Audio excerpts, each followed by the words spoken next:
High five. I like that. So let me turn. And so I was saying that one of the person I had the fortune to meet was working on the first NFTP, they called it. What does it stand? They called it NFTP to have a marketing gimmick, which was non-fungible toilet paper because the brand was charming, a toilet paper brand. So they wanted to play with this to say that they were the unique, the best toilet paper, not the only one, the real one. So they were playing with non-fungible toilet paper. The team did a partnership with Rarible. Yeah, that was fun. A partnership with Rarible that back in the days was head to head with OpenSea. So it was very big. They selected three artists. It was a collaboration, and everything was going to charity, to Direct Relief, which is one of the charities we partner a lot because they have a big hub in Cincinnati and so on. So everything went to charity. The six NFTs on auction, I think PNG raised $50,000, so quite a lot for the days, for those timings. Yeah, and then it was also one of the very first experiences with the phygital approach because every NFT holder would also receive a funny frame for their bathroom. So it was a little bit of an holistic experience. And now, if you tell about it now, you will say, "Oh, that's very basic." But in the beginning of 2021, for a brand, it was really, pioneering. That one got me excited.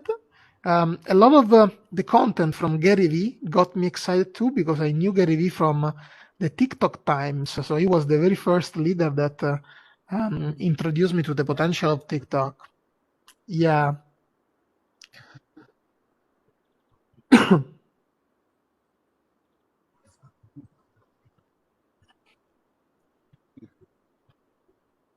very well. Agree. Yeah, agree with you. Absolutely.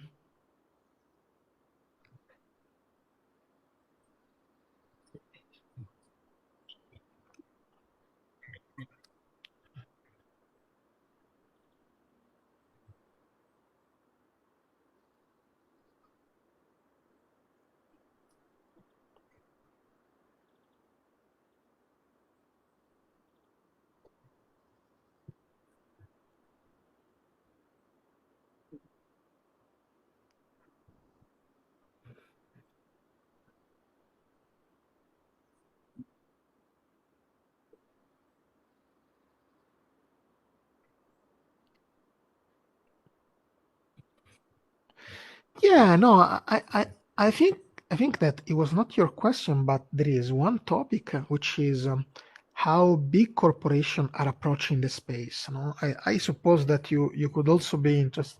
Yeah, and I think that the approach varies a little bit by industry and by the propension, no, on how the organization, the different organization approach these pioneering spaces. No, I think these two variables. So there is one about the industry. Why I said that? Because obviously industries that are more linked to scarcity, to exclusive experiences, to making the consumer, yeah, feel unique and special. Exactly. I think they definitely have an edge, because they have a little bit more use cases, and they are much more obvious to the consumers as well. No, that's why I'm talking about the industry of luxury, of fashion, lifestyle, and to a certain degree also the streetwear, right? And these were one of the first industry that went very very strong. The other one, actually, even before that, it was the industry of art, right? Because at the end of the day, yeah, they started the crypto art or the digital art. It's one of the things that started the world trend, right? So these two industries, they have the key elements that I was describing before. Then you have another element, which is industries where you can create or you can leverage a big and large community. And where does this happen? This happens when you have a brand that is a love mark, or when you have a brand that a lot of people are following and they are in love with the products.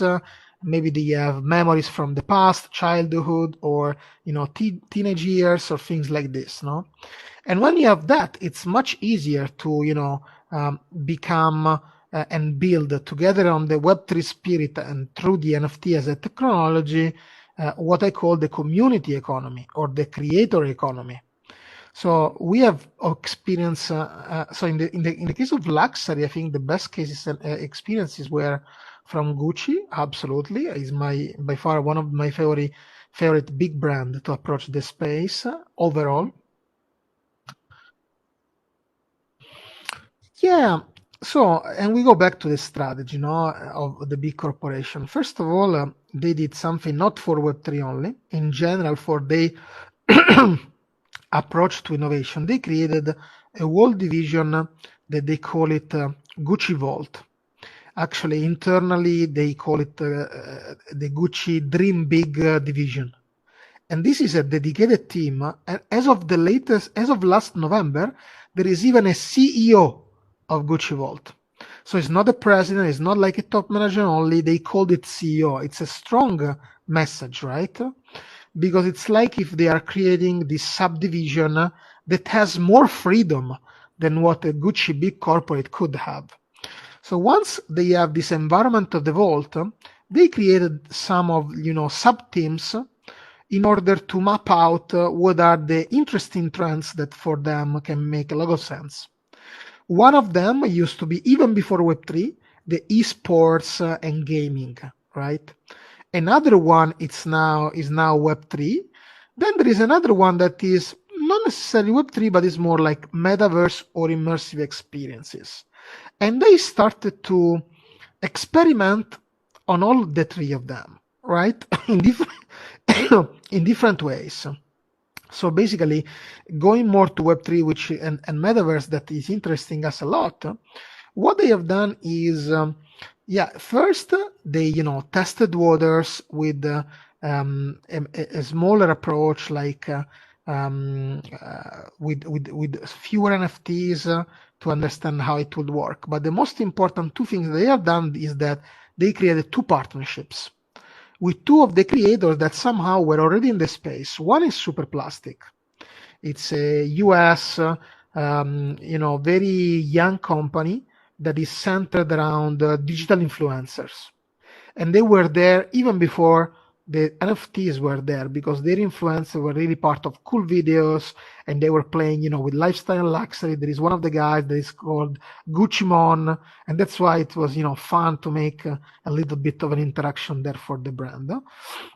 They released their own NFT collection before Gucci, and together they partnered with Gucci to give a release of an NFT of 500 pieces. It was called Super Gucci. Super Gucci was, yeah, it was an NFT exactly, that if you buy after some time, you can redeem a very rare handmade porcelain done and realized with the design of Gucci, but with the unique skills of an Italian producer that is, top notch in terms of quality.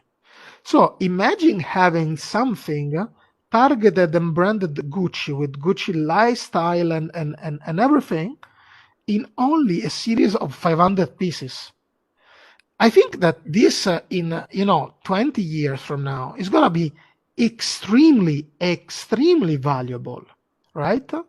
And you have also the NFT on top that give you access to a utility from the brand, because what they did is, after a few months, they did a second partnership with the 10KTF, which is the company co-founded by Beeple, Guy Ossiri, which are huge names in the space. And they did a co-partnership there.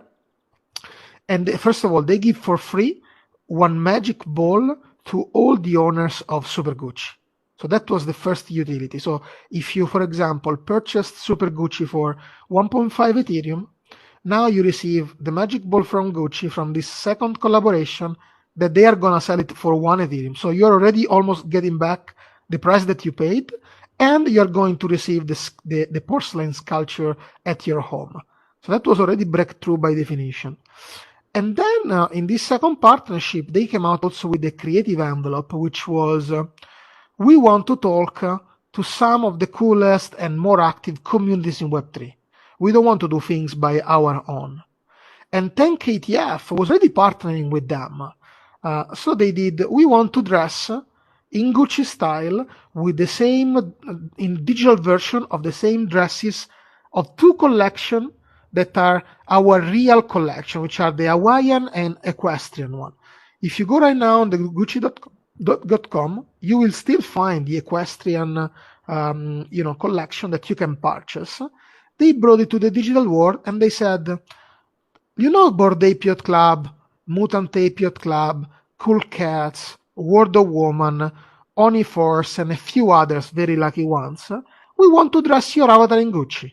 If you allow us to, and if you want, to go in the metaverse or represent the NFTs with style, your digital identities. So there was a concept of digital identity. There was a concept of enabling communities with luxury traits. There was a concept of utility and reward, and they executed it in a gamified and storytelling way, because it all started, with this anime of an avatar of Alessandro Michele, that back in days was still the creative director, that was meeting Wagmi-san, the protagonist of this other partner, and they were chatting, and Alessandro Michele said, Wagmi-san, I want to give you this magic ball. And then the magic ball combined with your other NFTs would turn into the Guccified version of your digital identity. So it was very cool with, utility, storytelling, link to the real collection and strategy from the brand, and all the things that they are described. So it was impressive. And just to finish, it was not finished because they could have said, okay, this was the experience. No, they started to build utility to what they now call these 3,000 people that are the believers. So, for example, you could participate in a raffle, and if you got selected, and I was lucky, I'm an holder of both Super Gucci and the Gucci Grail, which is the second collection. I participated to the raffle, I was selected, I was invited to Florence. They brought me to their Gucci garden with a private tour. I mean, there were other people, but it was a tour that they only do for, special guests. Then it was lunch in Osteria Gucci, which is a one Michelin star restaurant curated by Bottura, which is, if not the best chef in the world, one of the top 5 chefs in the world. And they give also to all of us invited, they give us the menu with our name and surname printed and personalized and customized. That's an ultra VIP experience, right? And then it's not over, Greg, because after lunch, with a private van, they brought us to the Gucci archives. That is a place engineered by only Alessandro Michele and Bizzarri, where they keep, it's like the private museum with only the one-of-ones or masterpieces of history of Gucci. And when Alessandro used to go to inspire himself from the past, the present, and future, he really defined that as a place where past, present, and future blends together. We had a private visit, and they really guaranteed us that only celebrity and very ultra VIP have that kind of experience. It was only for us.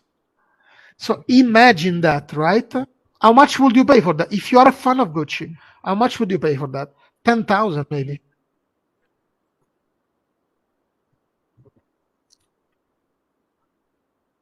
It's a money can buy. It's a money can buy. If you are a rich person, normally rich person, and you just want to buy it, you cannot.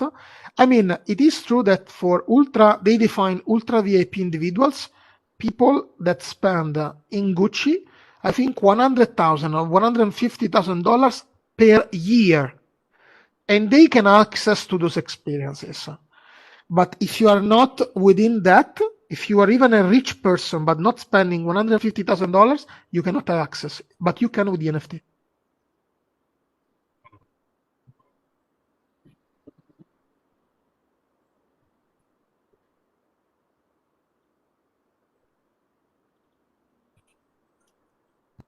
Yeah,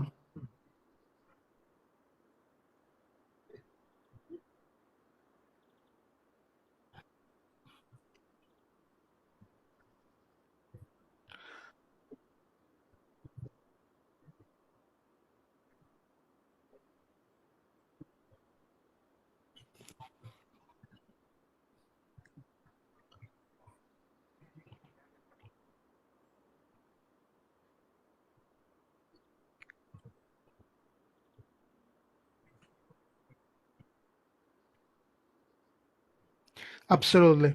You're right. You're spot on.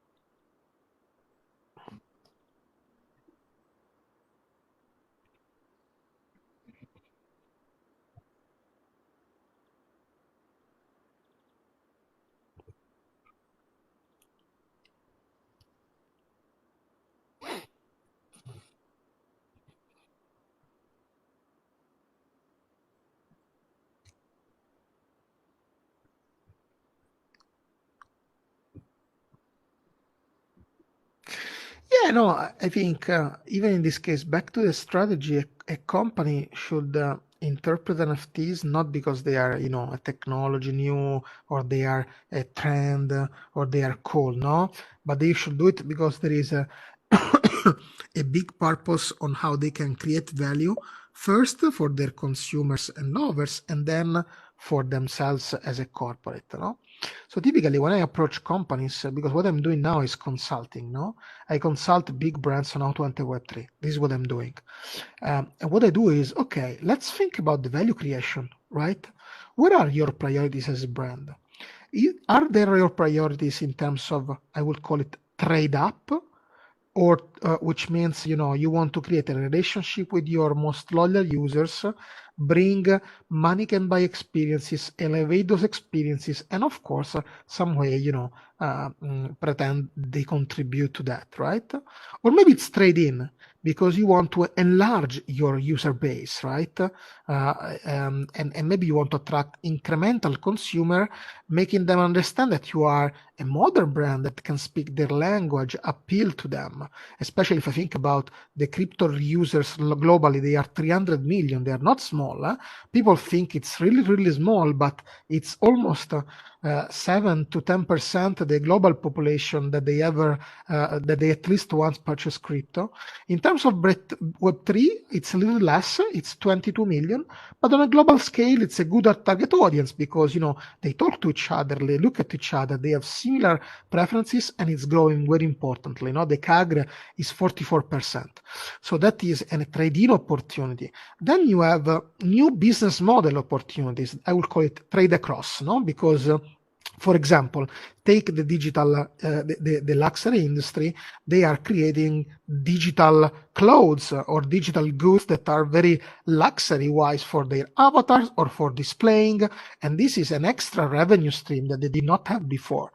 And the last but not least, you can leverage this gamification and digital opportunities to create loyalty. So they increase your repeat rate and the frequency of how those consumers, if they are entertained via the Web3 and NFTs and gamification, they can come back and buy more and again.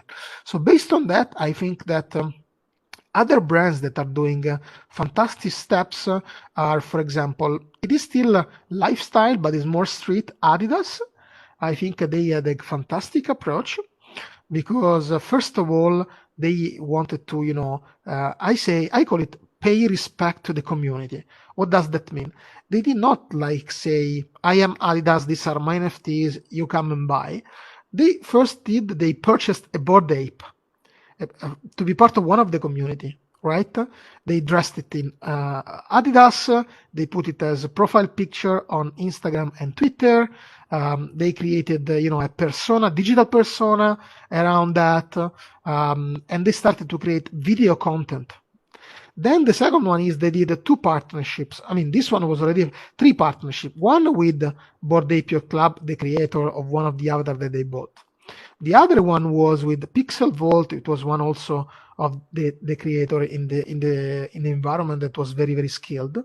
And then with G-Money, which is one of the influencer that used to be, I mean, he's still very, very well respected with a lot of following there, no?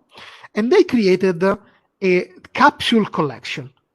So they said, our NFTs are the start of what we are doing. We are going to have big plans, but we want to provide value first. So if you purchase, you have access to this limited edition lifestyle clothes from Adidas. And they were a tracksuit, a hoodie, and a beanie, all with all the three partners all together and Adidas in only 20,000 pieces. That for Adidas is very, very small, right? So limited edition, capsule collection, providing value upfront, paying respect to the community, talking and making partnership so you are sure that you talk in the right way at the right touch points. This is the way to enter Web3, right? And then, of course, they started to, create more and more experiences. They are working to release an experience in the sandbox metaverse. They just released another opportunity also to dress avatars with some digital wearables. So they are approaching it in the right way. So now the brand is really respected by all, and they also have this community that is there and can support whatever their brand is going to do, like small ambassadors, because at the end of the day, the success of the brand is their success, right? So this is an example on lifestyle streetwear and not necessarily rucksack, but it's still in the fashion industry, no? In the art, there are a lot. I would say that other experiments that are, very valuable. For example, I mean, very valuable. There were a couple of them. They're still early to say, but Budweiser and Pepsi, for example, they partnered with Vener3, which is the Web3 agency owned by Gary Vee. And they started, for example, to participate in all the big events, right? So they want to say, we love communities. Our products are for the communities, and we want to partner with you. So they were present at VCon, they were present at Art Basel in Miami with some of the experiences, and they did some collection. One of them they did free to mint, so it just was just for free to commemorate the history of the brand and their values. And the other one, it was a small price, but at the end of the day, it was so hyped that all the minting holders, they definitely had an advantage and created value for them. It was, I think, Budweiser that, with the history and heritage of the brand. So like all the drawings or all the advertising up until now. And I think it was a nice way to engage and to put a feet in the ground and understand, how it's going to come. There are others that they do charity. It's used a lot, no? Like PNG or things like that. Taco Bell did something for charity, where they released these NFTs. There were gifts, and then it was donated to charity. And by surprise, the owner of the NFTs, they had grant of I think up to $500 in Taco Bell store for free. It was nice as one of the first fit to start. No, I think there is experiments. People are watching. They are thinking about their strategies. It's not easy because it's quite some effort if you want to do it well and not like a cash grab or something very quickly. But there is a lot of potential and opportunities to engage consumer in a different way.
I just want to maybe if the audience that are watching are people that are curious and want to, poke at the industry, I think the amount of opportunities on Web3, broadly, are going to be very, very strong and growing.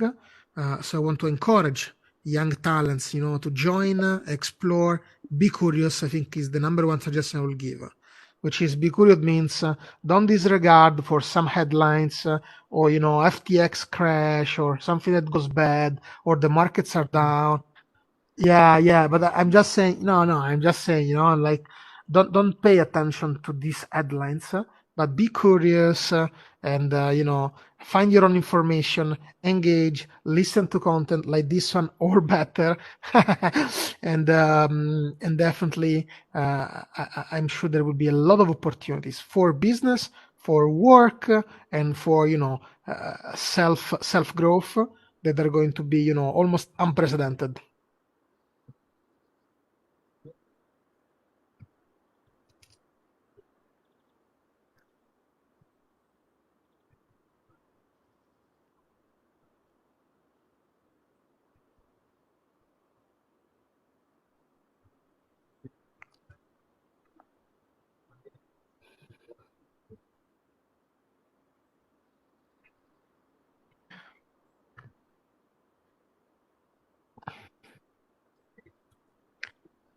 It, thanks for inviting me. It was my very first, podcast in the metaverse. So I appreciate it a lot, and thanks so much again, Greg.